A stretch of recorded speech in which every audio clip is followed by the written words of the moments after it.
Ay mga kapatid, time check, alas 3 na ng umaga. Alright, may gusto lang akong i-share, no? Gusto kong sabihin na huwag tayong maging attached sa mga bagay, mga kung ano mga material na bagay na yan.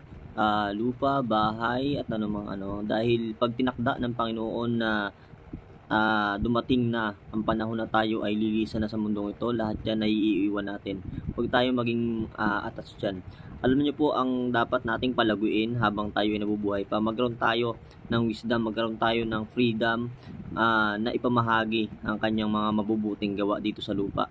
Kung habang tayo ay nagwo-work, kung may time tayo, anumang oras, pwede natin sa ating kung ano man yung magagawa natin habang nabubuhay pa tayo.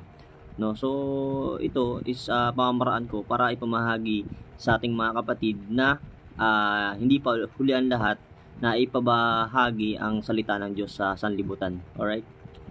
Good evening. Ay, good morning na pala.